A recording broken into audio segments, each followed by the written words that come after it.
안녕하세요. 과학적인 시선으로 세상을 분석하고 연구하는 여러분의 오랜 친구입니다.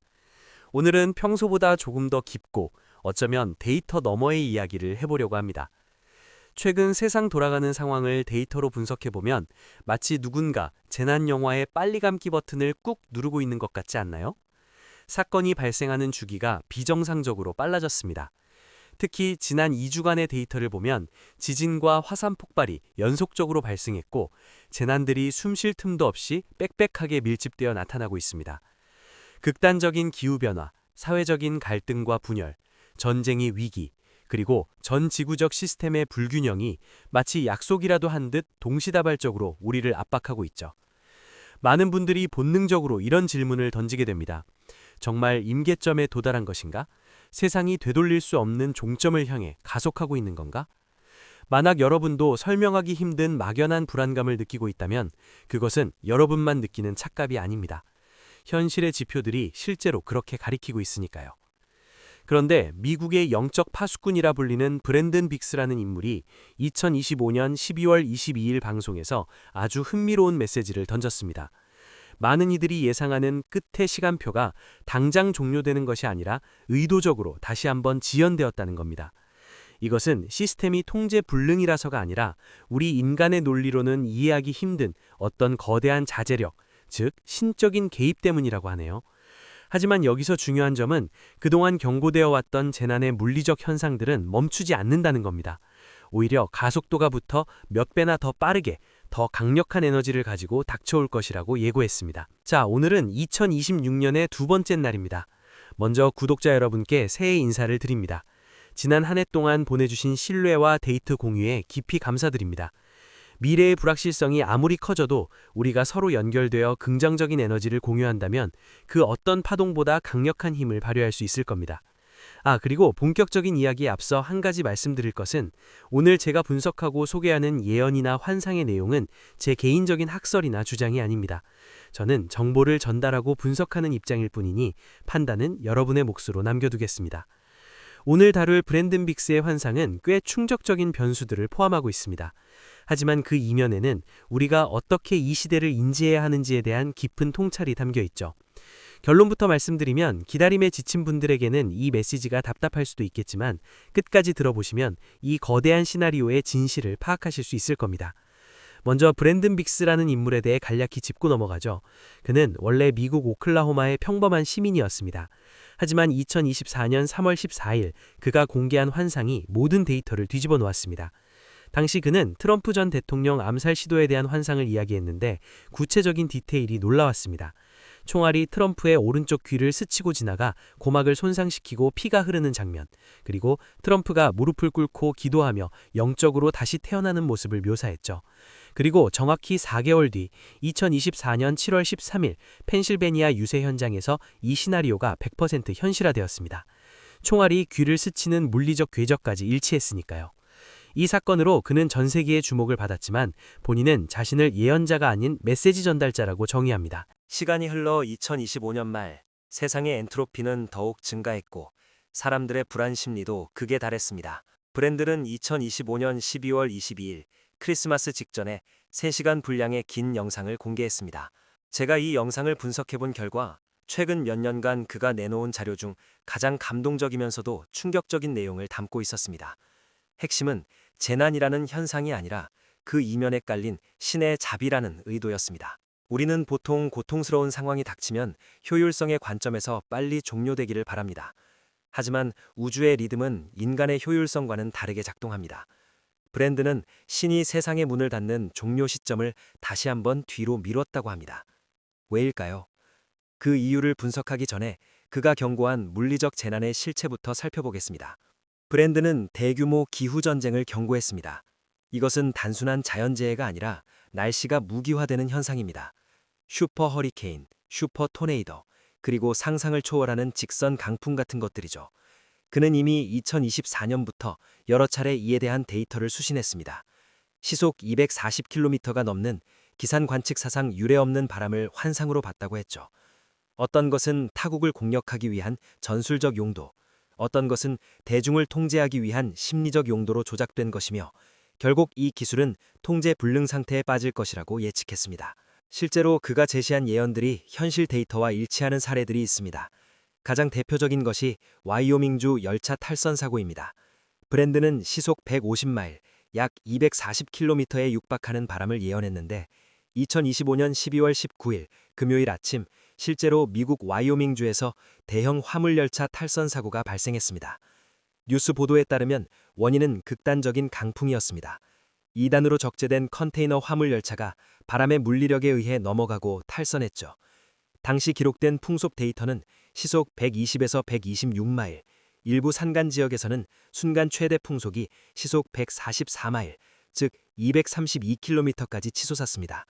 이는 와이오밍 기상 관측 역사상 가장 강력한 수치 중 하나이며 4등급 허리케인에 맞먹는 에너지입니다. 또 다른 사례로 자메이카를 강타한 허리케인 베리를 들 수 있습니다. 2024년 7월에 발생한 이 태풍은 역사상 가장 빠르게 5등급으로 발달했습니다. 기상학적으로 열대 저기압이 허리케인이 되기까지는 통상 3일에서 7일이 소요되는데 베릴은 불과 42시간 만에 형성되었습니다. 그리고 24시간 만에 풍속이 급격히 증가하며 5등급 괴물 태풍이 되었죠. 기상학자들은 이를 기후변화에 따른 해수면 온도 상승으로 해석하지만 브랜드는 이것이 자연적인 패턴이 아니라 인위적으로 조작된 기후 무기 실험의 결과라고 분석합니다. 두바이의 홍수 사태도 기억하실 겁니다. 2024년 4월 건조한 사막도시 두바이에 단 하루 만에 2년치 강수량인 254mm의 비가 쏟아졌습니다. 인공 강우, 즉 구름 씨 뿌리기 기술의 부작용이라는 의혹이 제기되었으나 공식적으로는 부인되었습니다. 하지만 과학적으로 볼 때 인공 강우가 강수량을 10에서 25% 정도 증가시킬 수는 있어도 이런 폭발적인 수치를 만들어내는 것은 일반적인 범위를 벗어납니다. 브랜드는 이런 비정상적인 규모야말로 기후 조작 기술이 통제 범위를 벗어나고 있다는 증거라고 봅니다. 중요한 것은 이 모든 현상이 자연 발생적인 것이 아니라 인간의 기술과 악한 의도가 결합하여 만들어낸 인위적인 재난이라는 점입니다. 그리고 이것은 시작 단계일 뿐이며 앞으로 더 심각한 기상이변이 발생할 것이라고 경고합니다. 누군가는 이런 이야기가 공포를 조장한다고 비판할 수 있습니다. 하지만 브랜드의 메시지는 종말론적 공포를 파는 것이 아니라 깨어있으라는 경고 신호입니다. 그가 말하는 재난은 마치 산모가 아이를 낳기 직전 겪는 진통과 같습니다. 출산이 임박할수록 진통의 주기가 짧아지고 강도가 세지는 것처럼 재난의 발생 빈도와 강도 또한 기하급수적으로 증가할 것이라는 거죠. 정치, 사회적 영역에서도 큰 지각 변동이 예고되었습니다. 브랜드는 두 가지 구체적인 시나리오를 언급했는데요. 첫째는 트럼프 진영, 즉 마가의 내부 분열입니다. 특히 부통령 후보인 제이디 벤스에 대한 언급이 흥미롭습니다. 브랜드는 환상 속에서 벤스에게서 하버드라는 단어로 쌓아올린 벽돌담을 보았다고 합니다. 팩트체크를 하자면 벤스는 예일대 출신입니다. 하지만 여기서 하버드가 상징하는 것은 특정 학교가 아니라 서민 대중과는 괴리된 엘리트 의식, 그리고 겉으로는 보수를 표방하지만 내면에는 진보적이고 세속적인 엘리트주의가 견고하게 자리 잡고 있다는 것을 의미합니다. 브랜드는 2028년경 새로운 스캔들이 터지면서 공화당 내부가 크게 분열되고 트럼프를 지지하던 운동 동력이 상실될 것이라고 예측했습니다. 둘째는 반대 진영, 즉 민주당 뒤에서 준비되고 있는 새로운 오바마의 등장입니다. 우리가 제이디 벤스와 같은 기존 인물들에 집중하는 동안 보이지 않는 곳에서는 대중을 매료시킬 새로운 인물을 육성하고 있다는 겁니다. 이 인물은 젊은 세대와 노년층 모두를 아우르는 강력한 호소력을 가지고 있으며 특히 언변이 뛰어나 대중을 사로잡는 능력이 탁월하다고 합니다. 마치 전성기의 오바마 전 대통령처럼 말이죠. 현재 언론에 자주 노출되는 캘리포니아 주지사 개빈 뉴섬이나 젊은 여성 의원 AOC 같은 인물들은 아니라고 합니다. 아직 무대 뒤에 가려진 미지의 인물이죠. 이 사람이 등장하여 상처 입은 트럼프 진영을 공격하며 급부상할 것이라는 시나리오입니다. 또한 2026년부터 2028년까지는 전례 없는 검열과 감시 사회가 도래할 것이라고 경고했습니다. 유튜브, 페이스북 같은 소셜미디어는 물론이고 표현의 자유를 옹호하던 일론 머스크의 X 플랫폼까지 법적 소송에 휘말리며 강력한 제재를 받게 될 것입니다.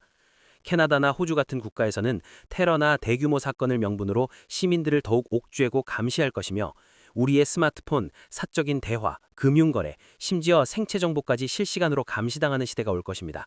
당신의 프라이버시를 존중합니다 라는 말은 더 이상 유효하지 않은 완벽한 감시 사회가 된다는 것이죠.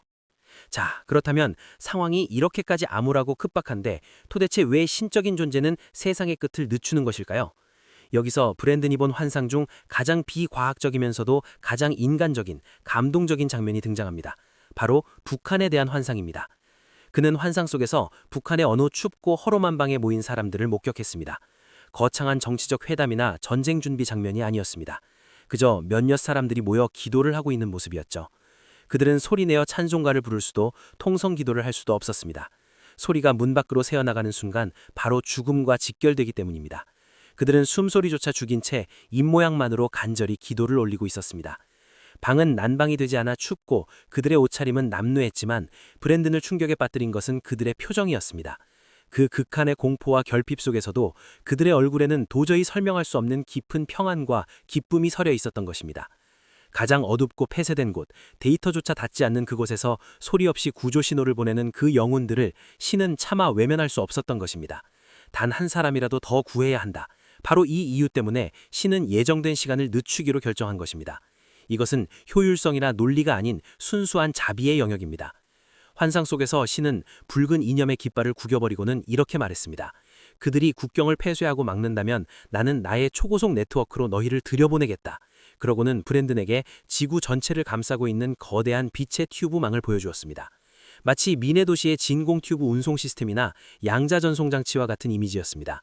보라색, 피농색, 파란색 빛이 흐르는 이 튜브를 통해 복음을 전하는 사람들이 미국에서 방송을 하다가도 순식간에 북한이나 이란처럼 물리적으로 접근이 불가능한 지역으로 이동하는 모습이었습니다. 그들이 그곳에 도착하자마자 언어 장벽 없이 소통하고 병든 자를 치유하는 기적을 일으키는 모습입니다. 이 모든 초자연적인 현상이 기록되고 증거가 되어 전 세계, 남미, 아시아, 베트남 등 모든 곳에 전파된 뒤에야 비로소 세상의 끝이 온다는 것입니다. 이것은 천국 복음이 모든 민족에게 증언되기 위하여 온 세상에 전파되리니 그제야 끝이 오리라는 성경의 기록과도 정확히 일치하는 맥락입니다. 결국 지금 우리가 목격하고 있는 이 혼란과 재난의 가속화는 끝 자체가 아니라 과정입니다. 악한 세력이 저토록 급진적으로 움직이는 것은 그들에게 남은 시간이 얼마 없다는 것을 알기 때문입니다. 반면 신의 계획이 지연되는 것은 세상이 구제불능이라서가 아니라 아직 구할 수 있는 데이터, 즉 사람이 단 한 명이라도 더 남아있기 때문입니다. 이것은 차가운 계산이 아닌 뜨거운 자비의 선택인 것입니다. 제가 과학과 현상을 연구하는 사람으로서 말씀드리고 싶은 것은 예언은 공포를 느끼라고 존재하는 것이 아닙니다.